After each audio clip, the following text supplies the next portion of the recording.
The Dubai Airshow is a spectacle of cutting-edge aviation technology, clocking in over $201 billion in order announcements in 2025, a sustainability showcase, and bold visions for the future. But beneath the fanfare, there's a question that keeps coming up in every conversation, every press conference. Can the Middle East aviation boom and sustainability ambitions coexist? Welcome to this special episode of Sustainability in the Air, recorded live in partnership with the Dubai Airshow 2025. This episode is brought to you by CAE. For nearly 80 years, CAE has delivered cutting-edge training and simulation solutions across 240 sites in 40 countries, preparing aviation professionals for the moments that matter, while embedding sustainability at the heart of everything they do. I'm your host, Shashank Nigam, the CEO of Simplifying, and over the past few days here in Dubai, I've sat down with leaders who are shaping the future of aviation across the region and beyond. Each of them brought different perspectives to the conversation, different challenges, different opportunities. But I asked all of them the same closing question. The Middle East has positioned itself as a global aviation hub. Where do you see the region's greatest opportunities to lead in sustainable aviation innovation? And what potential pitfalls could undermine that progress? Their answers reveal something fascinating. They don't all agree on where the biggest opportunities lie. And their warnings about potential pitfalls, well, they're surprisingly candid. What emerges is a nuanced picture of a region at crossroads, one that could become the global blueprint for sustainable aviation growth. Let's hear what they told me. The Middle East sits at the literal crossroads of global aviation. East meets West, Europe to Asia, Africa to the Gulf. That geographic reality creates both opportunity and responsibility. Paul Griffiths has run Dubai International Airport for nearly 18 years, watching it grow from 30 million passengers to over 92 million today. When I asked him about the region's greatest opportunities in sustainable aviation, he immediately zeroed in on scale and infrastructure. Mandate to produce, but not a mandate to consume. In Europe, it's the opposite way round. They have a mandate to consume, but no mandate to produce. We'd like to bridge that gap and say, how can we work together? One of the most exciting things, I think, if we can find partner airports, and I think Singapore would be really good with this, because they already have this SAF circle set up, where we could encourage people to use certain routes between airports where SAF blend is a real phenomenon. And I think if we can create, sort of London to Dubai, Dubai to Singapore as routes that are using higher blends of sustainable aviation fuel than other routes, we can start to get the consumer to make a conscious decision to use those routes if they want to be kinder to the environment. So that's, I think, where the consumer proposition could kick in.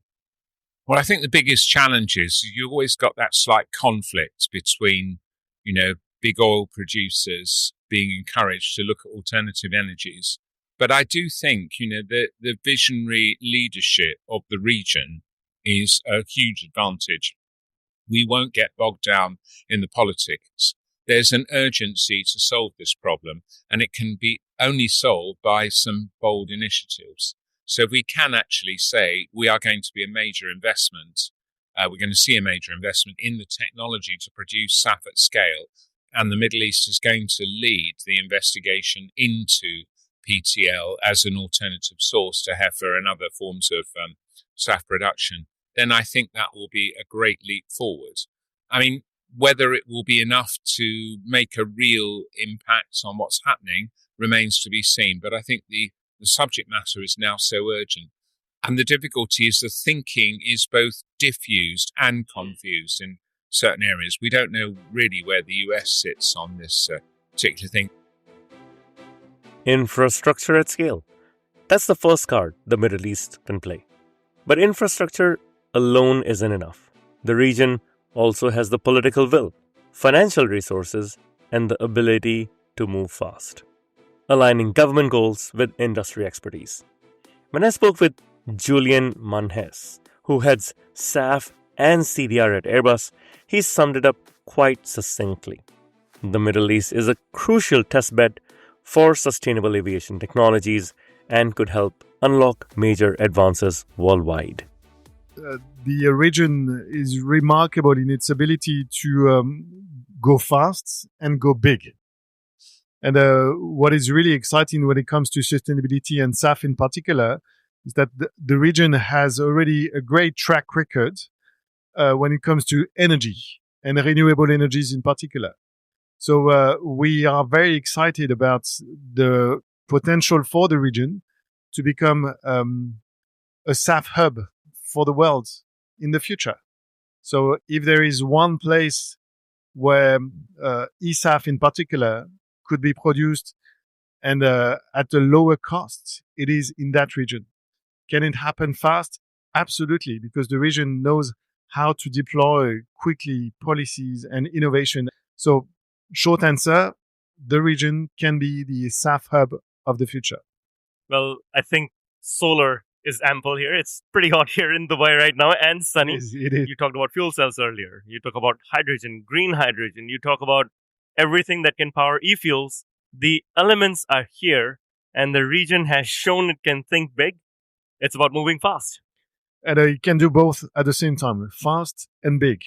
And with those unique attributes, which is being already at the center of the energy discussion of the world, we can combine both and we can do wonders. They can do wonders, and we are very excited to support. In fact, if I'm not wrong, Emirates A380 had the first 100% SAF flight, one engine, 100% SAF. They were very innovative in flying with a 100% drop-in SAF at the time. Gave us a lot of learnings. Not to forget as well that we tested a methanol to jet solution during the COP that happened a couple of years ago on one of our helicopters. Again, as I said, we're very keen on working with the local ecosystem, and we can see the local ecosystem getting into motion. We can feel the traction coming. Yeah, and it's not just the cheap energy. There's some very interesting feedstock like Salicornia crop, the mangroves, and other seaweed that could help. And a lot of and waste to fuel as well, because the waste today is already converted into energy, but some waste could be even converted again into fuel. Yeah. So there are some very exciting projects in the region. The aircraft manufacturers are ready. Airbus is committing to 100% SAF compatibility. But here's the critical question. Will the fuel actually be available? This is where the Middle East opportunity becomes tangible. Yousif bin Saeed Al-Lootah is the CEO of Lootah Biofuels, one of the region's pioneering sustainable aviation fuel producers. When I asked him about the Middle East's advantages in scaling SAF production, here's what he told me. You said Middle East. It means it is in the middle of the world, of the new world. I'm talking about China's growth. I'm talking about India's might growth also, in the future. So we're looking about 2040, 2050. There's a huge, population growth. There's a huge new market that's going to be established. So we look into the future. The future of airplanes are sustainable aviation. It has to be. There's no choice about that, And do you think the region can lead this revolution? Definitely. As I said, in the region, we don't want to do everything ourselves. We partner with, who name it. You can see how many companies are all over here, how many countries are in here, So the future, it has to be. And one more thing, it might not be just SAF. When we talk about SAF, it's not 100% SAF. It's a blend. It's a blend with LCAF, with new technologies that is gonna evolve. It's gonna be cheaper. When you have regional fuel producers actively working towards scaling SAF, it changes the conversations from "can we do this" to "how fast can we scale this?" And this matters enormously to the aircraft manufacturers and airlines trying to meet their sustainability commitments. Airbus sees it, and so does Boeing. Darren Hulst is the Boeing Vice President for Commercial Marketing, which means he's deeply connected to what airline customers actually need and want. Boeing has been a major partner to Middle Eastern carriers for decades. When I asked Darren about the region's opportunity to lead on sustainability, here's what he told me. I think the one thing to think about in terms of the Middle East is you can't invent geography. And the location of the Middle East will always be incredibly valuable to connect people and to connect trade. And so we've seen that, over the last 25 years, especially these hubs, Dubai, Doha, and others that are still growing. This is a place where East meets West. It's a place where emerging and advanced economies connect. And so that's a great kind of basis for a lot of the growth that's happening. But I think when you consider the volume of people, the volume of goods that are coming through here, that enables airlines to be more efficient, to be more innovative, and ultimately to invest in what's needed for kind of the future. And so whether it's more efficient operations, on the ground, in the air, whether it's the combination of existing fossil fuels and incorporating sustainable aviation fuels.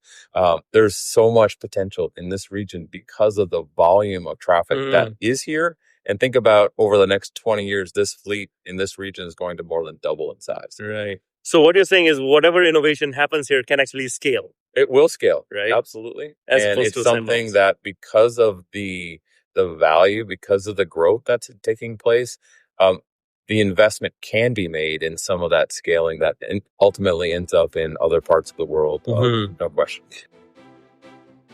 There's a clear pattern emerging here.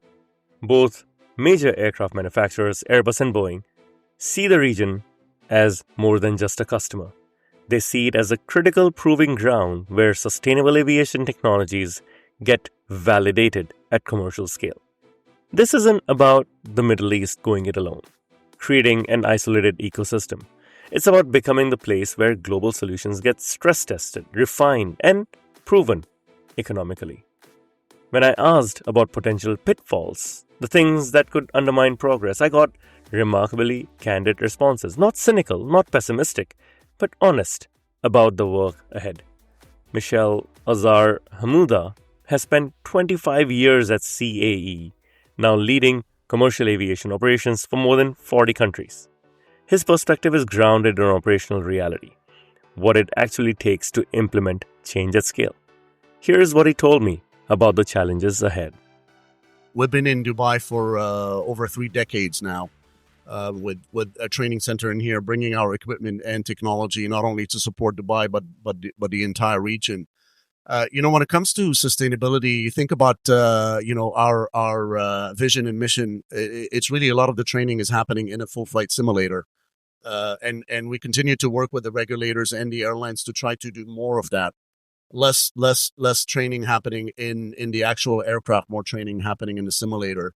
And in terms of challenges, I think it's really keeping up with the demand. We at the Paris Airshow not too long ago, we generated a forecast for what's needed for the next 10 years, about 1.5 million of personnel needed across pilot training, pilot population, maintenance, air traffic controllers, cabin crew. And if I come specifically to the Middle East, about 31,000 pilots need to be trained over the next 10 years. And do you know what this compares to the number of pilots today in the region? Is this doubling? About doubling the population of pilots. So it's great. We're hearing all these announcements. A lot of airplanes are coming into the region, but someone has to fly these airplanes safely. It's a great opportunity, but it's a challenge as well. We've got to make sure that the infrastructure is there. We've got to make sure that we support with the right capacity. And some of these pilots that I'm talking about, they're not even, they don't know they're going to be pilots yet. So you have to be ahead of this journey. And, I could tell you being in the Middle East and this region, the support we get from the different governments to provide the solutions to the regions, from the different airlines, and innovation is top of mind. One of the advantages we have here is average age of aircrafts in here, how many new airplanes are coming here, how many new airlines are starting. It gives you a chance to start from a little bit of a blank sheet and say, okay, how can we get this? How can we improve what we already do? How can we get to the next level in terms of innovation and support? This is an honest challenge, the gap between announcing and delivering. And this isn't unique to the Middle East. It's a global challenge in sustainable aviation. But when you're positioning yourself as a leader, the scrutiny is higher and the expectations are greater. The question is not whether challenges exist. Of course they do.